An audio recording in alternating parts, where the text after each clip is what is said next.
अस्सलाम वालेकुम dear students, welcome to the online class. हम प्रीवियस लेक्चर से ही आगे कंटिन्यू करेंगे।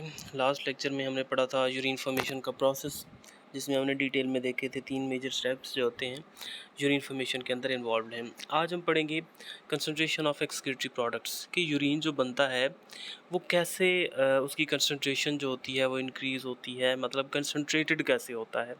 तो सबसे पहले हम देखेंगे कि दो तरह की कंडीशंस होती हैं हमारी बॉडी के अंदर। समटाइम्स वाटर ज़्यादा होता है, समटाइम्स वाटर कम होता है हमारी बॉडी में।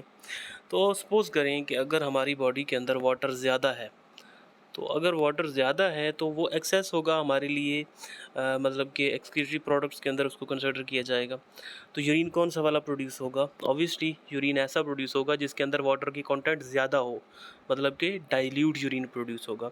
और बिल्कुल इसका अपोजिट है कि इन द केस कि हमारी बॉडी में वाटर कम है, तो यूरिन जब प्रोड्यूस होगा तो हमारी किडनीज़ क्या करेंगे, मैक्सिमम वाटर को कंज़र्व करेंगे, ताकि ऑलरेडी जो बॉडी में वाटर की डेफिशिएंसी है वो यूरिन के साथ वेस्ट ना हो वाटर। तो मैक्सिमम वाटर जो होता है उसको रीअब्जॉर्ब करके बॉडी के अंदर रखा जाता है, और जो यूरिन उस केस में प्रोड्यूस होता है वो होता है कंसनट्रेटेड, मतलब उसमें वाटर की कंटेंट जो है वो बहुत लो होता है। सॉल्यूट्स जो होते हैं, ये जो साल्ट्स होते हैं, ये वेस्ट प्रोडक्ट्स होती हैं, उनको मैक्सिमम जो होता है बॉडी से रिलीज़ किया जाता है। तो फर्स्ट 2 पॉइंट्स जो हैं वो यहाँ पर यही लिखे हुए हैं कि डिफरेंट जो कंडीशंस होती हैं उनके अंदर यूरिन किस तरह का प्रोड्यूस होता है, कंसनट्रेटेड कब प्रोड्यूस होगा, लिमिटेड वाटर सप्लाई जब होगी, एंड अपोजिट होगा जो वाटर एक्सेस अमाउंट के अंदर मौजूद होता है। अब यूरिन का जो कंसनट्रेशन का प्रोसेस है, यानी कि यूरिन को जो कंसनट्रेट किया जाता है या डाइल्यूट प्रोड्यूस किया जाता है, ये 2 तरीक़ों से काम हो रहा होता है। एक होता है काउंटर करंट मल्टीप्लायर या काउंटर करंट मैकेनिज़्म जिसको हम बोलते हैं, और सेकंड होता है हार्मोन्स के थ्रू। 2 मेन हार्मोन्स होते हैं। एक तो आपने 10th क्लास में पढ़ा होगा, एंटी डाययूरेटिक हार्मोन जिसको एडीएच या वैसोप्रेसिन हार्मोन कहते हैं, और दूसरा होता है एल्डोस्टेरोन।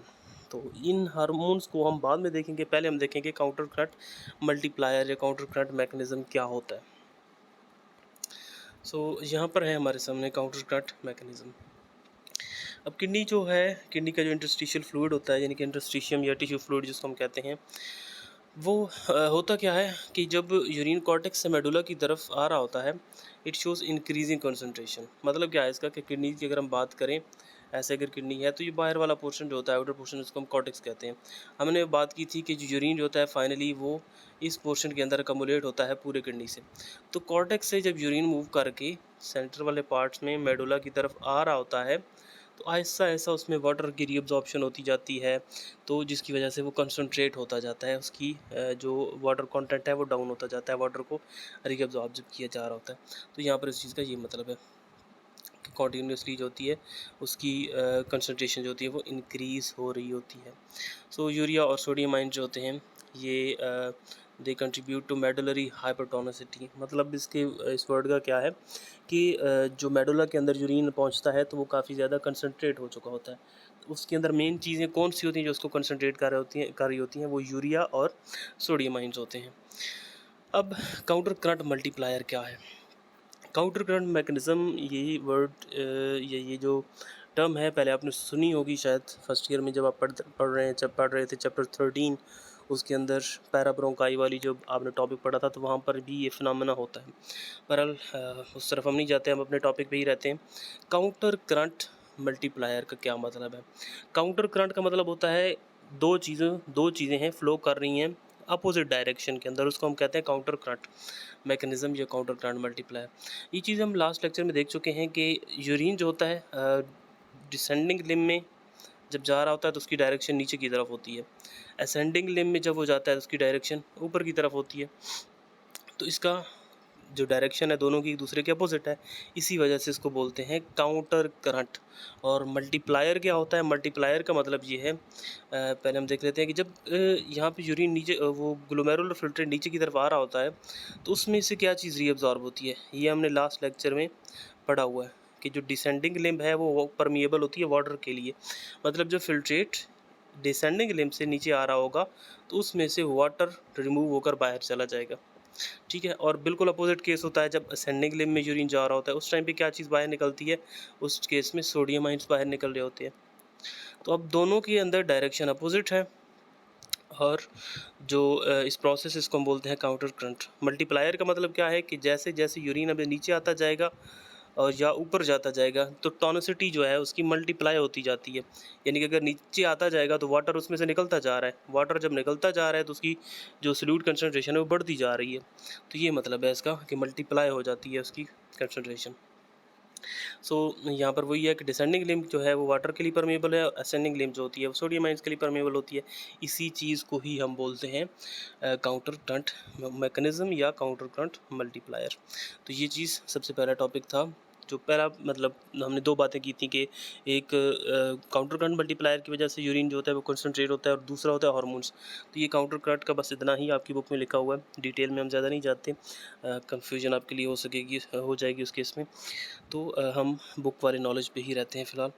सो सेकंड है हार्मोन्स, कि कुछ हार्मोन्स होते हैं वो भी इस प्रोसेस को कंट्रोल करवाते हैं। एक्चुअली जो काउंटर करंट है ना ये भी हार्मोन्स के थ्रू ही कंट्रोल हो रहा होता है। दो हार्मोन्स का हमने जिक्र किया था, अल्डोस्टेरोन और एंटी डाययूरेटिक हार्मोन। अब हमने ये बात की है कि जो यूरिन ये फिल्ट्रेट नीचे आ रहा होता है तो यहाँ से निकलती क्या चीज़ है, वाटर निकलता है। यानी कि वाटर जो है वो फिल्ट्रेट में से रिमूव होकर वापस आ जाता है किडनी के इंटरस्टिशियम में एंड देन ब्लड में चला जाता है, यानी कि उसकी रीअब्जॉर्प्शन हो जाती है। तो जो वाटर की रीअब्जॉर्प्शन होती है ना, जो हमने बात की थी प्रॉक्सिमल ट्यूब्यूल, डिस्टल ट्यूब्यूल या कलेक्टिंग डक्ट्स में से हो रही होती है, डिसेंडिंग लिम्ब से हो रही होती है, ये सारी होती है एंटी डायूरेटिक या वैसोप्रेसिन हार्मोन की वजह से। दोनों सेम ही हार्मोन के दो नाम हैं। तो इस हार्मोन का मेन काम होता है वाटर की रीअब्जॉर्प्शन। अब इस कॉन्सेप्ट को थोड़ा सा रिलेट कर लें, ये क्वेश्चन थोड़ा सा घुमा के स्टेटमेंट दे सकते हैं आपके पेपर में कि अगर बॉडी के अंदर वाटर का कंटेंट ज़्यादा है तो एडीएच कंसंट्रेशन इंक्रीज़ होगी या डिक्रीज़ होगी। अब एडीएच का काम है वाटर को बॉडी के अंदर कंजर्व करना। तो कब कंजर्व करेगा, जब ऑलरेडी बॉडी में कम होगा वाटर। तो अगर पहले क्वेश्चन के अंदर आ जाता है कि वाटर ज़्यादा है बॉडी में तो एडीएच की कंसंट्रेशन बढ़ेगी या कम होगी, तो ऑब्वियसली कम होगी, क्योंकि एडीएच का काम होता है कि वाटर को बॉडी में स्टोर करवाना, बचा के रखना, कंजर्व करना। लेकिन जब ऑलरेडी ज़्यादा होगा तो एडीएच की कंसंट्रेशन लो होगी। अल्डोस्टेरोन का काम जो होता है वो हमने बात की थी, जैसे असेंडिंग लिम्ब के अंदर सोडियम आइंस जो है वो रीअब्जॉर्ब हो रहे होते हैं, तो ये सोडियम आइन की रीअब्जॉर्प्शन जो होती है वो अल्डोस्टेरोन का काम होता है।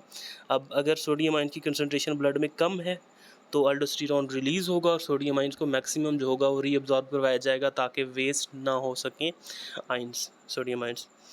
एंड बिल्कुल अपोजिट केस होगा दूसरी जिस तरह उसकी हमने पढ़ा है एडीएच का। सो नेक्स्ट टॉपिक की तरफ हम जाते हैं। ये जो था हमारा ख़त्म होता है टॉपिक यहाँ पे। इसके बाद हमारा टॉपिक होने जा रहा है नेक्स्ट लेक्चर का, kidney as an osmoregulatory organ. Kidney जो है वो ऑस्मो रेगुलेटरी ऑर्गन है, हमारी बॉडी के अंदर वाटर और सॉल्ट्स की कंसंट्रेशन को बैलेंस कर रहा होता है। आउटलाइन आपके सामने है। तो सबसे पहले है जनरल सी बात उन्होंने बताई है कि किडनी एक ऑस्मो रेगुलेटरी ऑर्गन होता है जो कि हमारी बॉडी में से वेस्ट मटेरियल को रिमूव करवाता है। साल्ट्स अगर ज़्यादा हैं तो उनको बॉडी से रिमूव करवा देता है। वाटर की कंसंट्रेशन और सॉल्ट की कंसंट्रेशन को इन शॉर्ट हम कह सकते हैं कि बैलेंस करके रखना भी इसका मेजर फंक्शंस में से ही है। सो वाटर की अवेलेबिलिटी और यूरिन कंसंट्रेशन की बात करें, ये हम पहले भी कर चुके हैं कि अगर वाटर की स्कार्सिटी है, वाटर कम है, तो ऑब्वियसली वाटर को कंजर्व किया जाएगा, कंसंट्रेटेड यूरिन प्रोड्यूस होगा। और अगर वाटर जो है वो ऑलरेडी हमारी बॉडी में ज़्यादा है, अबंडेंट है, तो फिर जो होता है डाइल्यूट यूरिन प्रोड्यूस किया जाता है। सो की मैकेनिज़्म इसके अंदर कौन से इन्वॉल्व है ये हम पीछे डिस्कस कर चुके हैं। आज जो हम एक काफ़ी इंपॉर्टेंट टॉपिक पढ़ने जा रहे हैं, पिछला भी बहुत इंपॉर्टेंट था, काफ़ी दफ़ा लॉन्ग क्वेश्चंस में आ चुका है। जो हमने बात की है काउंटर करंट मैकेनिज़्म की और हार्मोन्स के रोल्स की, तो ये लास्ट ईयर जो है ना लॉन्ग क्वेश्चंस के अंदर आ चुका है। तो आज ये वाला टॉपिक जो है ये भी काफ़ी इंपॉर्टेंट है, जिसमें किडनी के वो क्वेश्चन पूछा जाता है कि किडनी प्रॉब्लम्स एक्सप्लेन करें और उनके क्योर्स भी बताएं। ये एक दफ़ा क्वेश्चन है, काफ़ी लेंथी हो जाता है बट आ चुका है कि किडनी प्रॉब्लम्स और उसके क्योर्स को एक्सप्लेन करें, या सेपरेटली किडनी प्रॉब्लम्स आ सकता है क्वेश्चन, और किडनी जो उसके क्योर्स होते हैं प्रॉब्लम्स के उन वो अलहदा भी आ सकता है। पर हम स्टार्ट करते हैं किडनी प्रॉब्लम्स सबसे पहले। सो किडनी के अंदर कौन कौन सी प्रॉब्लम्स हो सकती हैं। सो किडनी डिसफंक्शन मतलब किडनी जो है अपना काम करना छोड़ जाता है रीनल डिसऑर्डर्स की वजह से। सबसे पहले हम देखेंगे किडनी स्टोन्स। किडनी स्टोन्स, इस टर्म से आप बहुत अच्छे से वाकिफ़ होंगे कि किडनी स्टोन क्या चीज़ होता है। अब किडनी स्टोन क्यों बनते हैं हमारे किडनीज़ के अंदर, कैसी वजह कौन सी ऐसी वजह होती है जिसकी वजह से वो बन जाते हैं। तो किडनी स्टोन एक्चुअली क्या है? किडनी स्टोन्स होते हैं स्टोनी मटेरियल जो बन जाता है हमारे किडनीज़ के अंदर। क्यों बनता है, उसकी कॉजेज़ नीचे लिखी हुई हैं। टाइप्स ऑफ अगर हम बात करें कॉजेज़ की किडनी स्टोन्स की, तो वो नीचे यहाँ पर लिखी हुई हैं। सबसे पहले कैल्शियम ऑक्सलेट है, कैल्शियम फॉस्फेट है एंड यूरिक एसिड स्टोन्स।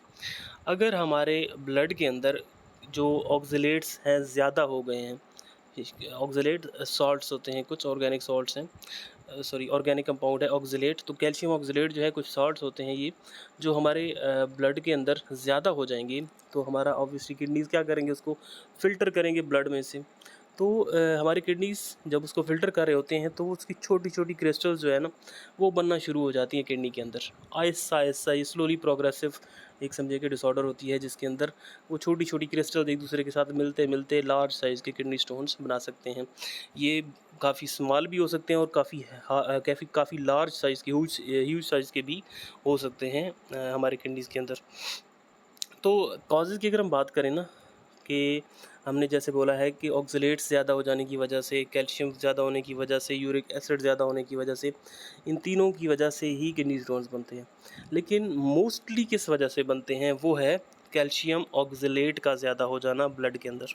और जो स्टोन्स बनते हैं पेशेंट्स के अंदर, तो 70% जो होते हैं ना, वो इसी की वजह से ही बन रहे होते हैं, ऑक्सलेट्स की वजह से।